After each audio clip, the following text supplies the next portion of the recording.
Hi there, Debbie Hazelton, inspirational speaker, holistic practitioner. I don't know about you, but I'm on a mission to share all the things that come to and through me to help make this world a better place. And so as we close out 2016 and move into 2017, I believe that I have some things to share that are not readily out there. So first of all, many are saying that 2016 was a horrible year.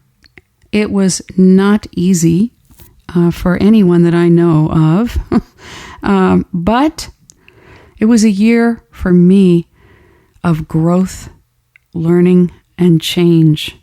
It was a year of learning a lot more about discernment and about choice making, and a year of seeing that had I made different choices sooner about a number of things, I might not have gone down some of the roads that I did go down.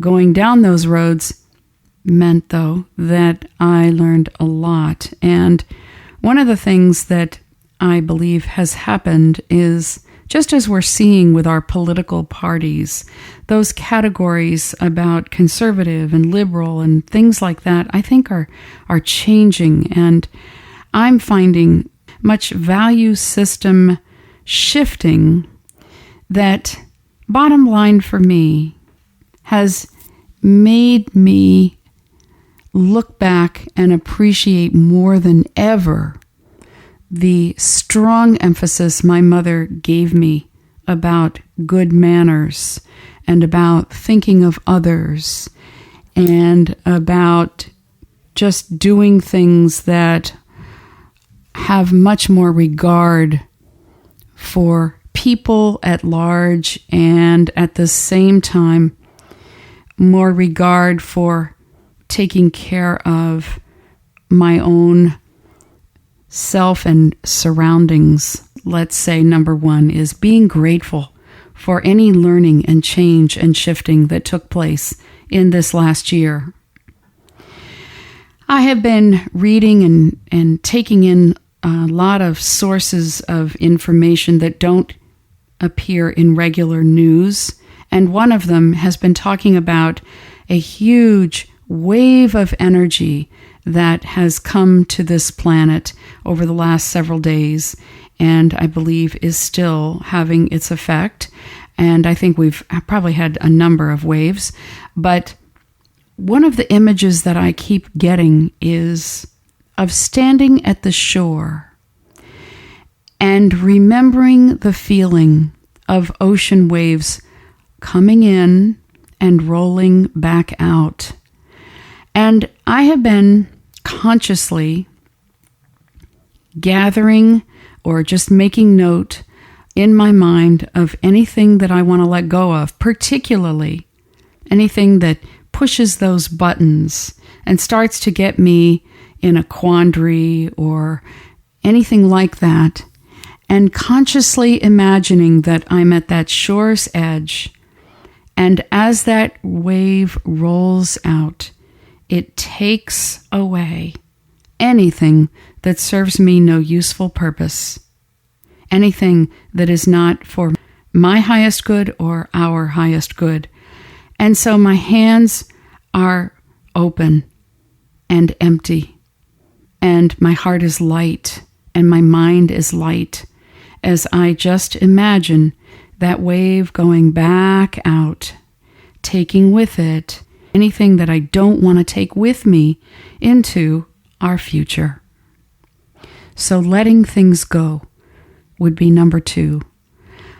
Number 3, getting things done. I have been really finding myself taking hold of projects that I have often looked at and said, oh, I'll get to it one of these days. Oh, I know I need to do that, but one of these days, maybe and probably not. Well, I've been doing more of those maybe and probably not kinds of things consciously, and I might add easily. It takes less energy to do them than it takes to put them off. I had a bag of tangled jewelry. I had a bag of tangled cables, both of which have been sorted and simplified tremendously. Wow, does that lighten the load for me? You know, when I was in first aid training back in fifth grade, they said, if you see a little scratch, take care of it. If you're dealing with something big, just if you see a little scratch, go ahead and take care of it. So that comes to mind for me a lot of times. And so I would say, if we see a little something to do or a big something that's just been getting walked around, ignored, avoided, it takes less energy to take care of. Okay. So that's number 3. Being grateful, letting go, getting it done. Number 4, I want to say to all of us, let's not judge. And if we think that our words don't matter and that it's okay to just, yell at the TV and say all kinds of things and about people and making assumptions, remember that word assume. I want to suggest that we remember that no matter how we think someone voted or how we want to say that people who voted differently than we did and how they contributed to blah, blah, blah that's going on or not going on. I think most people have voted with a sense of wanting good, wanting positive change to happen, to continue. And so if we could just trust that something in each one wants what we want, they're just seeing it differently and going about it differently. But if we could trust that others want what we want and just say thank you in our hearts and let the rest go. I trust that we're on Spirit's timetable, whatever you want to call it, her, him, whatever. But this world, in my opinion, is on Spirit's time. And so all the outworking of things will move along as they're meant to and a lot more easily if we get out of the way from trying to bulldoze and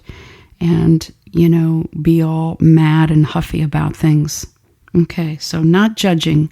And remember, I like what Mary Oliver says, no one is mean or kind for a simple reason. And number 5, this came to me very clearly a couple days ago.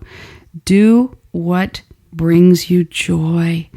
If we spend more time in the morning when we wake up thinking about what gives us joy rather than what gives us angst, it's not going to be so easy for anyone to push our buttons or upset the apple cart or knock us off of being on purpose. Do what you enjoy. I really feel like having a song in my heart, having projects and passion and things that are all about my not only goals but plans. It's not about resolutions, it's about plans. And I've been thinking a lot about it, making plans. What do I want to plan on making happen in this new world, in this new year, in this new time? What to plan on making happen? Not just, I'm going to, change this and then go on about the same old ways. But no, making plans, writing down due dates, timelines, but also putting the joy day by day into those things. And I guarantee if we think more about what we enjoy, the good will continue to come along into our path, into our lives, and what isn't so good will just be out there somewhere not bothering us. I believe that we are on more than one timeline, more than one timetable. There are those who are believing in negativity, and they probably will receive just that and there are those who are expecting things to move forward in positive ways. Now, does it mean that everything is split all the time and that it's all good and all bad? No, I don't think so. I think we're on this earth. We have challenges. But I also believe we very well may experience more than one timeline, and that's okay. It's not my business. It's not, I believe, our business to mandate, legislate what others believe. But I will say, as we are making our way and as we are considering the good of all, I do believe what Martin Luther King said, no one is free until we're all free. And it starts with us cleaning up our own lives, our own behavior, our own thoughts and feelings. And so, in summary, being grateful, letting go, doing what we need to be doing, not judging, and being in the joy. Happy new beginning, happy new year, happy new and each and every moment. Wishing you all the very best. If you are interested in more of what you're hearing, you can hear me each week on my show, In the Quiet. This will be on DebbieHazelton.com, on my radio shows, Where and When, because In the Quiet is now on 5 stations. Also, the Good Energy Mix on Monday. Feel free, if you wish, to like and share this video. Subscribe is great. Subscribe to my announce list, also on DebbieHazelton.com. Follow me on Twitter at Debbie Hazelton, and I am on Facebook. I don't know that actual address, but I am there. More likely, though, you'll find every announcement on Twitter and on my announce list. Thanks always for being here. I wish you the best as we all go forward, making a difference in our world. Bye for now.